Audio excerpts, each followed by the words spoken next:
नमस्कार दोस्तों। संसद की कार्यवाही आज 5वें दिन भी कुछ ही मिनटों से ज्यादा क्यों नहीं चल पाई?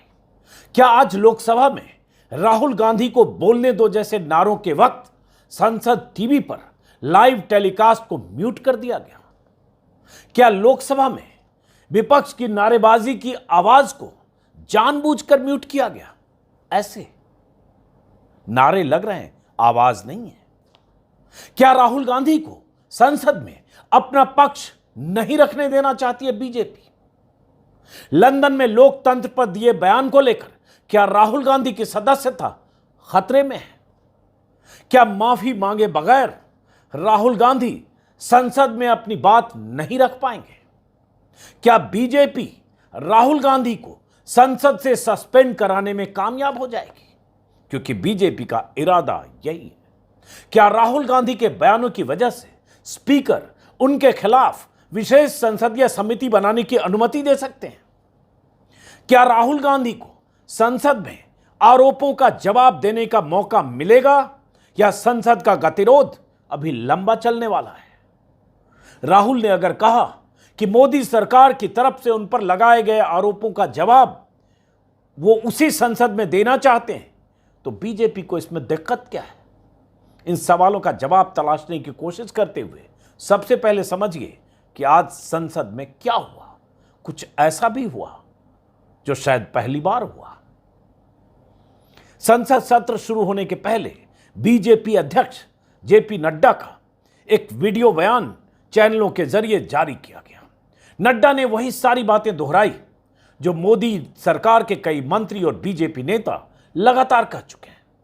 राहुल गांधी को देश विरोधी टूल किट का हिस्सा बताते हुए जेपी नड्डा ने राहुल को एक तरह से देश विरोधी और लोकतंत्र विरोधी घोषित कर दिया। नड्डा के इस बयान से ही यह तय हो गया, लोकसभा और राज्यसभा शुरू होने के पहले ही, कि बीजेपी राहुल गांधी को संसद में नहीं बोलने देगी। मकसद साफ है, अडानी कांड पर घिरी सरकार के लिए राहुल के बयान को मुद्दा बनाकर अपना कवच तैयार रखना है। जिस ढंग से मोदी और अडानी के रिश्ते को लेकर विपक्ष के 16 दलों का गठजोड़ संसद में मोदी की घेराबंदी कर रहा है, उससे बचने या उस तरफ से ध्यान हटाने के लिए बीजेपी के पास फिलहाल यही हथियार है। किसी भी तरह से मोदी और देश के नाम पर राहुल को बैकफुट पर धकेला जाए, विपक्ष की धार को कुंद किया जाए और अडानी कांड से मुद्दे को हटाकर राहुल को घेरने की तरफ ले जाया जाए। बीजेपी किसी भी सूरत में नहीं चाहती है कि राहुल को एक बार फिर संसद में वही सब बातें दोहराने का मौका मिल जाए जो मोदी के लिए फजीहत की वजह बन गई थी। याद ही होगा राहुल के वो भाषण और राहुल के वो सवाल। बीजेपी नहीं चाहती है कि मोदी और अडानी के रिश्ते पर राहुल के भाषण के जिन हिस्सों को संसद की कार्यवाही से हटा दिया गया था, वही बातें राहुल फिर दोहराने लगे और यह मौका राहुल को संसद के पटल पर मिल जाए। तो सवाल उठता है कि अब आगे होगा क्या? करीब 1.5 दर्जन विपक्षी दलों की एकजुटता से पैदा हुए इस तेवर ने बीजेपी के लिए बड़ी मुश्किल पैदा कर दी है। राहुल के बयान पर बीजेपी के बवाल के बाद से आखिर आज 5वें दिन भी संसद नहीं चली। लोकसभा में कार्यवाही शुरू होते ही सत्ता पक्ष और विपक्ष की तरफ से नारेबाजी शुरू हुई। चंद मिनटों में इतना हंगामा हो गया कि 21-22 मिनट बाद ही कार्यवाही सोमवार तक के लिए स्थगित हो गई। इस बीच एक दिलचस्प बात आज यह भी हुई कि कांग्रेस सांसदों की तरफ से जब राहुल गांधी को बोलने दो के नारे लगने लगे, तो अचानक संसद टीवी के लाइव टेलीकास्ट का ऑडियो आना बंद हो गया, म्यूट हो गया। तस्वीरें आ रही थी, ऑडियो गायब। कुछ ही मिनटों के बाद स्पीकर ने लोकसभा की कार्यवाही सोमवार 11 बजे तक स्थगित करने की घोषणा कर दी। करीब 21-22 मिनट के इस टेलीकास्ट में लगभग 18 मिनट तक ऑडियो म्यूट है। लोकसभा की तस्वीरें दिख रही है, आवाज गायब है। राजनाथ सिंह, नितिन गडकरी, स्मृति ईरानी, किरण रिजिजू, अनुराग ठाकुर, एस जयशंकर और ऐसे कई मंत्रियों और सांसदों की मौजूदगी में स्पीकर के सामने दोनों तरफ से नारेबाजी हो रही है। तस्वीरों से ऐसा ही लग रहा है विपक्ष आक्रामक है, यह भी दिख रहा है। विपक्षी सांसदों का ग्रुप स्पीकर के सामने आकर नारेबाजी करता दिख रहा है, लेकिन आवाज गायब है, म्यूट है। लाइव टेलीकास्ट से। अंदाजा लगाया जा सकता है कि विपक्षी सांसद क्या नारे लगा रहे होंगे, वही नारे जो लगातार लगाए जा रहे हैं, मोदी अडानी भाई भाई। कुछ मिनट बाद फिर माइक ऑन होता है तो राहुल को बोलने दो, राहुल को बोलने दो, राहुल जी को बोलने दो जैसे नारे की आवाज आती है। ऐसे फिर स्पीकर कहते हैं नारेबाजी बंद करिए, सदन को चलने दीजिए। हाउस ऑर्डर में आएगा, मैं सबको बोलने का मौका मैं सबको बोलने दूंगा, लेकिन हाउस ऑर्डर में आएगा तब। लेकिन नारेबाजी होती रहे और आखिर में सदन को स्थगित करने का स्पीकर ऐलान कर। लोकसभा स्थगित होने के बाद कांग्रेस नेताओं की तरफ से कहा गया कि राहुल गांधी ने लोकसभा में बोलने का वक्त मांगा तो सत्ता पक्ष ने नारेबाजी शुरू कर दी। जब राहुल को बोलने दो, राहुल को बोलने दो के नारे लगे तो स्पीकर मुस्कुराए और संसद टीवी ने लोकसभा की कार्यवाही को म्यूट कर दिया। यह कांग्रेस प्रवक्ता सुप्रिया श्रीनेत की तरफ से कहा गया है। और जो तस्वीरें आई हैं लोकसभा टीवी पर, यूट्यूब पर आप देख सकते हैं, उन तस्वीरों से बहुत कुछ दिख रहा है। 17-18 मिनट तक लगभग सब कुछ म्यूट है। विपक्ष स्पीकर के सामने दिख रहा है झुंड में। राहुल गांधी पहले कह चुके हैं कल के प्रेस कॉन्फ्रेंस में कि वो संसद में अपना जवाब देना चाहते हैं, लेकिन आज जो हुआ आपने देखा, आप देख रहा हूं बहुत सारे लोगों के ट्वीट हैं जिसमें भूपेश बघेल जो चीफ मिनिस्टर हैं छत्तीसगढ़ के, उनका बयान है राहुल जी ने क्यों कहा कि विपक्षी सदस्यों के माइक बंद कर दिए जाते हैं, आज तो लोकसभा म्यूट कर दिया गया। अशोक गहलोत ने कहा जनता द्वारा चुने गए सांसदों को संसद में बोलने का अवसर न देना, लोकसभा की कार्यवाही म्यूट करवाना लोकतांत्रिक प्रक्रियाओं के खिलाफ है, परंपराओं के खिलाफ है, देशवासियों की आवाज़ शांत करने का प्रयास है। क्या इसे स्वस्थ लोकतंत्र कहा जा सकता है? इन्हीं मुद्दों को लेकर राहुल गांधी ने भारत जोड़ो यात्रा की थी, अशोक गहलोत ने ट्वीट किया और हर ट्वीट के नीचे लोकसभा स्पीकर का मुस्कुराता हुआ चेहरा है। जो कांग्रेस ने लिखा, नारे लगे राहुल जी बोलने दो, राहुल जी बोलने दो, फिर ओम बिरला मुस्कुराए और संसद म्यूट हो गया। अखिलेश प्रताप सिंह ने, जो कांग्रेस नेता है, उन्होंने ट्वीट किया लोकतंत्र का मंदिर म्यूट हो गया। ऐसे ही सुरेंद्र राजपूत जो कांग्रेस के नेता हैं, उन्होंने कहा राहुल जी बोलने दो, पर श्री ओम बिरला जी मुस्कुराए और संसद का माइक ही नहीं सदन भी म्यूट हो गया। ऐसे बहुत सारे लोगों ने ट्वीट किया है, कांग्रेस नेताओं ने लगातार। कांग्रेस की तरफ से ट्वीट किया गया, पहले माइक ऑफ होता था, सदन की कार्यवाही म्यूट करा दी, मोदी के मित्र के लिए सदन म्यूट है। कांग्रेस और कांग्रेस प्रवक्ताओं नेताओं की तरफ से लगातार ऐसे ट्वीट आते रहे हैं। एक और ट्वीट है कांग्रेस की तरफ से, मोदी सरकार हमारी आवाज़ नहीं दबा पाएगी, अडानी मामले पर पीएम मोदी को जवाब देना ही होगा। तो ये तो आज संसद में हुआ और जो तस्वीरों की शक्ल में आप देख रहे हैं स्क्रीन पर, संसद की स्थिति अभी यह है कि बीजेपी राहुल गांधी की माफी से कम पर मानने को तैयार नहीं है, सदन चलने देने को तैयार नहीं है, राहुल गांधी माफी मांगने को तैयार नहीं है। बीजेपी के दर्जनों नेताओं और मंत्रियों के बयानों का जवाब कांग्रेस की तरफ से दो टूक लहजे में दे दिया गया है कि माफी मांगने का तो सवाल ही नहीं उठता। और इन दोनों के बीच 16 दलों की एकजुटता वाला विपक्ष है जो आज भी हिंडनबर्ग रिपोर्ट के हवाले से अडानी कांड की जांच की मांग करता रहा। मोदी अडानी के रिश्तों पर नारे लगाता रहा। संसद के दोनों सदनों के भीतर भी नारेबाजी हुई और संसद परिसर में भी कांग्रेस अध्यक्ष मल्लिकार्जुन खड़गे और सोनिया गांधी समेत विपक्षी दलों के सांसदों ने धरना दिया। मोदी अडानी भाई भाई जैसे नारों के साथ जेपी सिंह की मांग को लेकर, जेपीसी के जरिए जांच कराओ, जेपीसी की मांग को लेकर विपक्षी सांसद नारेबाजी करते रहे। तस्वीरें गवाह हैं आज की। बीजेपी की बौखलाहट या चिंता विपक्ष की इसी एकजुटता को लेकर है, मोदी पर ऐसे हमले को लेकर है। बीजेपी न तो किसी सूरत में जेपीसी जांच चाहती है, न ही मोदी की ऐसी घेराबंदी होते देखना चाहती है। तभी बीजेपी के सारे रणनीतिकार इसी में दिमाग लगा रहे हैं कि कैसे इस विपक्षी एकता को तोड़ा जाए और कैसे इस मुद्दे को राहुल की तरफ मोड़ा जाए।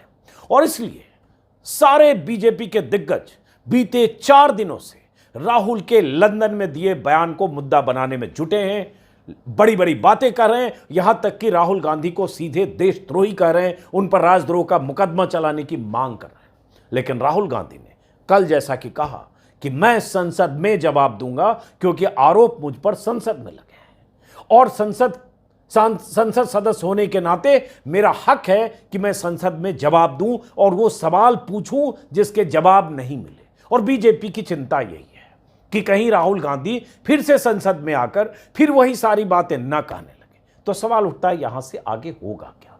बीजेपी किसी भी सूरत में अब राहुल गांधी को इस मुद्दे पर घेरने के लिए देशव्यापी योजनाओं पर भी काम कर रही है, क्योंकि इसी साल छत्तीसगढ़, एमपी, राजस्थान जैसे राज्यों में चुनाव है और 1 साल के बाद लोकसभा चुनाव है। बीजेपी को लगता है कहीं विपक्ष अडानी के मुद्दे पर कहीं एकजुट न हो जाए, कहीं विपक्ष राहुल गांधी जिस ढंग से गोलबंदी कर रहे हैं वो कहीं विपक्षी एकता की धुरी न बन जाए, कहीं विपक्ष को बड़ा हथियार न मिल जाए जो मोदी पर हमले का एक कारगर हथियार हो जाए, कहीं विपक्ष अडानी और मोदी के रिश्ते को लेकर जो लगातार नारेबाजी करते हुए मुद्दे को उठाने की कोशिश कर रहा है, कहीं वो मुद्दा केंद्रीय मुद्दा न बन जाए। मोदी की साख पर, मोदी के 9 साल के शासन में इतने संगीन आरोप ऐसे हिंडनबर्ग की रिपोर्ट की बुनियाद पर देखें तो सबूतों के तौर पर जो लगे हैं, ऐसा पहली बार हुआ है। इसलिए बीजेपी को लगता है विपक्ष को किसी ढंग से फंसाना है, चाहे एजेंसियों का इस्तेमाल जो लगातार आप देख रहे हैं, लेकिन राहुल की घेराबंदी खास तौर से, क्योंकि कांग्रेस इन सब के बीच एक बड़ी धुरी है और राहुल गांधी सीधे मोदी से डायरेक्ट हेड ऑन लेने के लिए लगातार वैसे बयान दे रहे हैं। अब जो हुआ है कि राहुल गांधी की सदस्यता को सस्पेंड कराने के लिए या संसद से बाहर कराने की रणनीति पर भी बीजेपी काम कर रही है। 2005 में कैश फॉर क्वेश्चन 10 ऐसे लोकसभा सदस्य जिन पर आरोप लगे थे, स्टिंग ऑपरेशन एक हुआ था जिसमें पैसे देकर एक अंडरकवर रिपोर्टर, कई अंडरकवर रिपोर्टर्स ने स्टिंग किया था, जिसमें आरोप लगे थे कि सवाल पूछने के बदले संसद सदस्य पैसा लेते हैं। कैश फॉर क्वेरी नाम था शायद। और उसके बाद संसद सदस्यों की एक स्पेशल कमेटी बनी और उस कमेटी के मुखिया पवन बंसल थे जो कांग्रेस के नेता मंत्री रहे, और उसके बाद उस कमेटी के रिकमेंडेशन पर उन 10 सदस्यों की सदस्यता चली गई थी। बीजेपी नेता खास करके निशिकांत दुबे और बीजेपी के और बहुत सारे नेता चाहते हैं उसी तरह की कोई संसदीय समिति बने, और जब वो समिति बनेगी तो जाहिर है बीजेपी बहुमत में होगी क्योंकि मेजॉरिटी बीजेपी की है, और उसके बाद राहुल गांधी के खिलाफ उसी तरह का एक्शन लिया जाए, ये कहते हुए इस तरह की स्थितियां तैयार करने की बीजेपी कोशिश कर रही है। ये अलग बात है कुछ नेता बार बार करें माफी मांगे माफी मांगे, राहुल माफी मांगने को तैयार नहीं। आज जैसे खड़गे का, मल्लिकार्जुन खड़गे जो कांग्रेस प्रेसिडेंट हैं, उनका बयान जब जेपी नड्डा ने 7, 8, 9 मिनट के वीडियो बयान में जब कहा कि राहुल गांधी ने देश विरोधी टूल किट का हिस्सा बनकर ऐसे बयान दिया है, तो मल्लिकार्जुन खड़गे ने सीधा हमला किया कि जिन्होंने आज़ादी की लड़ाई में रत्ती भर भी योगदान नहीं किया वो असली एंटी नेशनल हैं। भाजपा भयानक बेरोजगारी, कमरतोड़ महंगाई और परम मित्र अडानी के घोटाले को छिपाने के लिए, इससे ध्यान भटकाने के लिए सब बातें कर रही है। फिर मल्लिकार्जुन खड़गे ने मोदी के उन बयानों का भी जिक्र किया कि मोदी जी 6-7 देशों में जाकर, विदेशी धरती पर जाकर बोले हैं कि हिंदुस्तान के लोग ये बोल रहे हैं हमने क्या पाप किया, हम भारत में पैदा हुए, ऐसे व्यक्ति को एंटी नेशनल ऐसा व्यक्ति हमको एंटी नेशनल बोल रहा है। वो मोदी का वही बयान जो मैं अपने 2-3 बार वीडियो में सुना चुका हूं। कांग्रेस का ट्वीट है जिसमें कांग्रेस ने लोकसभा की कार्यवाही जैसे स्थगित हुई उसी समय कांग्रेस का ट्वीट आया, मोदी सरकार संसद चलने नहीं दे रही है, वजह एक है अडानी को बचाओ, सवाल जिसके देश जानना चाहता है पीएम मोदी और अडानी का रिश्ता क्या है, डिफेंस कॉन्ट्रैक्ट अडानी को क्यों दिए जा रहे हैं, ऑस्ट्रेलिया में पीएम मोदी, अडानी और स्टेट बैंक के चेयरमैन की मीटिंग क्यों हुई। इसी तरह की बहुत बयान है नेताओं के।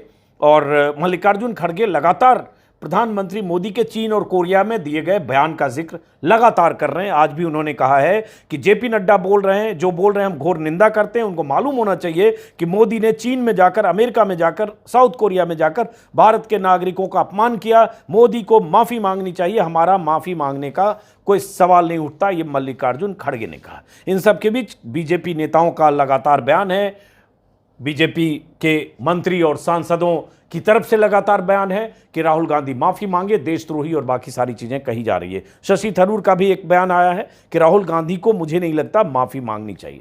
अब सवाल उठता है यहां से होगा क्या। कांग्रेस के लिए भी लगता है डू और डाई सिचुएशन है।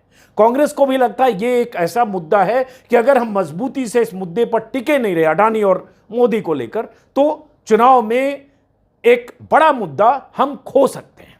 और यह मुद्दा इतना बड़ा हो गया कि इस मुद्दे के इर्द गिर्द कुछ ऐसे दल भी एक साथ आए हैं जो अलग अलग राज्यों में कांग्रेस के खिलाफ लड़ते हैं या कांग्रेस की जो रणनीतिक कांग्रेस का गठबंधन है उससे बाहर है, जिसमें आम आदमी पार्टी भी शामिल है। लेकिन कांग्रेस के साथ अडानी और मोदी के मुद्दे पर आम आदमी पार्टी भी मुखर है। बाकी कई दल हैं ही, जिसका जिक्र मैं कल भी कर रहा हूं, लगातार कर रहा हूं 16 दलों में। लेकिन अब यहां से उठती है बात कि बहुत सारे दल, 13 दल, 12-13 दल ऐसे हैं जो इसमें डायरेक्ट उस 16 दलों के गठबंधन से बाहर भी हैं, चाहे टीएमसी हो, चाहे केसीआर की पार्टी हो, चाहे जगन रेड्डी की पार्टी हो।